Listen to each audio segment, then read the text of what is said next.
بسم الله الرحمن الرحيم الحمد لله رب العالمين والصلاة والسلام على أكرم الأنبياء والمرسلين سيدنا محمد وعلى آله وصحبه أجمعين. In this month, at this time of year, certain things become clearer. The human heart usually is a muddy, malfunctioning, neglected, withered organism, even though it's, as the Hadith says, the key to the well-being of all other parts of us. إن في الجسد لمضغة إذا صلح الجسد كله وإذا فسدت فسد الجسد كله ألا وهي القلب. Truly in the body there is a piece of flesh which when it's sound, the rest of us is sound.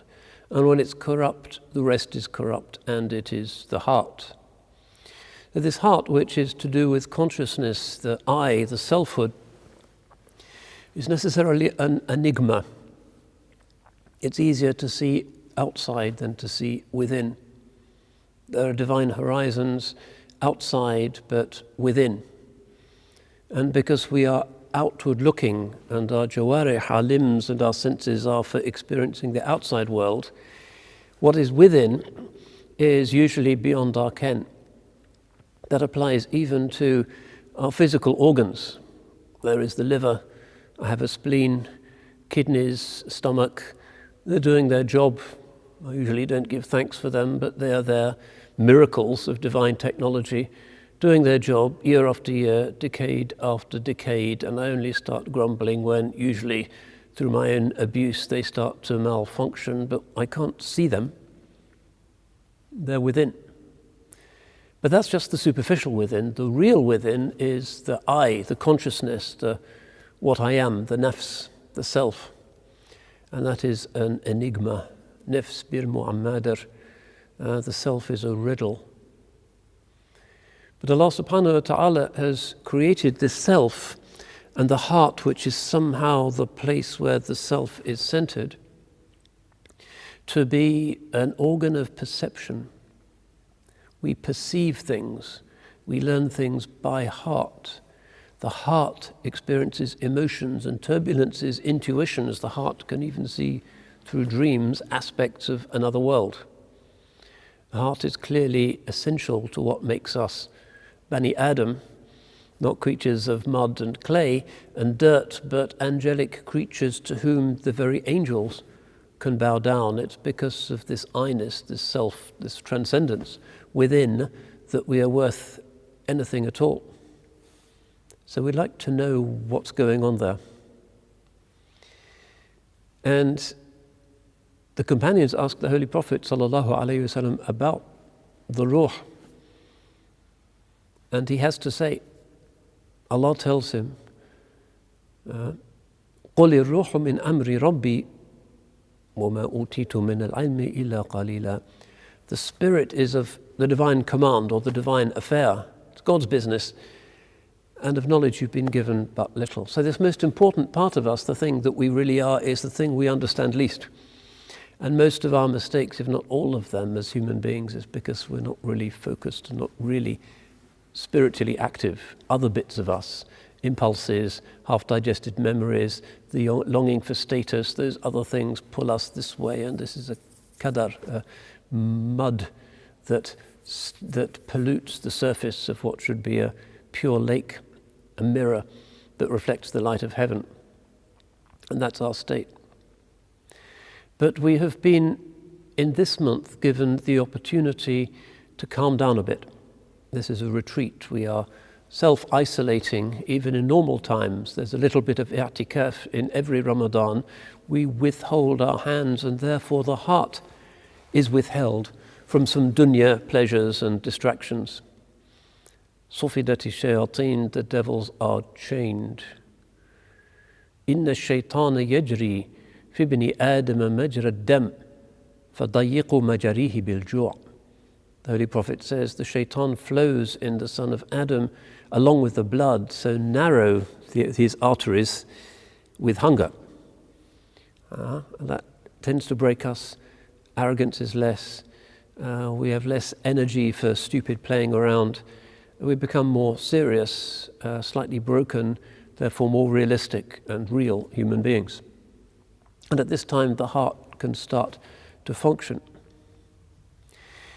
Now, Allah subhanahu wa ta'ala has said that He has ennobled the descendants of man, of Adam, karramna bani Adam, and also has said that at the higher degree of what we are, He loves us. This is in the Hadith al-Nawafil. وَلَا يَزَالُ عَبْدٌ يَتَقَرَّبُ إِلَيَّ بِالنَّوَافِلِ حَتَّى أُحِبَّهُ.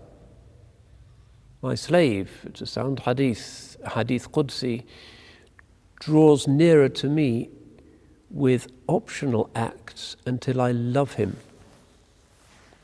God can love us for all of the mess that we represent, all of the missed opportunities, all of the inattentive moments, all of the waste, like a machine that's never really used for the right purpose or properly tuned or properly lubricated. It's kind of abused. What a waste. It's like having a Formula One car and using it to pull a plow or something. That's not what we're for. We abuse ourselves. But Allah subhanahu wa ta'ala has said that there is this love. And He has said that the name of the Holy Prophet sallallahu alaihi wasallam is habibullah. And this is to be a particular quality of the ummah of Islam. Each ummah has a particular fragrance, a particular wavelength, a particular modality of being alive in the spirit. And this is indicated in a number of hadiths where the founders of those ummahs are named. Sayyidina Ibrahim alayhi salam is Khalilullah, Sayyidina Musa is Kalimullah, Sayyidina Isa is Ruhullah, Sayyidina Nuh is Najiyullah, etc. Sayyidina Muhammad sallallahu alayhi wasallam is named in the hadith as Habibullah, God's beloved. And there is a particular dimension to the inner life of Islam, the heart life of Islam that pertains to love. And in the month of Ramadan, we start to taste this. At least we taste the love of the forms. The divine love for the forms of Islam which are prophetically gifted and which are beautiful. The fast is a beautiful thing. The prayer is a beautiful thing. The zakat, the hajj, majestic and also beautiful. Allah loves those actions. And we learn to love them as well. And the Holy Prophet says, sallallahu alayhi wasallam, وَجُعِلَتْ قُرَّةُ عَيْنِي فِي الصَّلَاةِ. The delight of my eyes has been set in prayer. To the extent that we progress and the ego stuff dies down, put back in its box, kicked away, and we become real and ourselves in this prophetic way, we really start to love the forms of Islam. And we love the prayer. جُعِلَتْ قُرَّةُ عَيْنِي في الصلاة. That's a measure of our iman. He used to say, sallallahu alayhi wasallam, arihna ya Bilal, give us rest with it, O Bilal, inviting him to give the adhan. It is the prayer that allows us to relax, to detox, to be at ease, to be in a state of equilibrium, the inward reality of what the outward form of the prayer enacts. So this quality of mahabba, of love, is fundamental to our religion. And it is evinced by the Holy Qur'an's insistence again and again that we look at the wonders of the earth around us. This tafakkur. Inna fi khalqi samawati wal ard wa ikhtilafi al-layli wan nahar la ayatin li ulil albab. The way the heavens and the earth are created, the succession of night and day, signs for people of understanding, of lub, insight, heart. And this seeing them as signs means love. You see the divine creator and his genius, his workmanship in everything. You can't help but love it. Who doesn't love beauty? Love is the recognition of beauty and perfection. So we are to love creation. We are to love the ikhtilafu alsinatikum wa alwanikum, the diversity of your tongues and of your colors.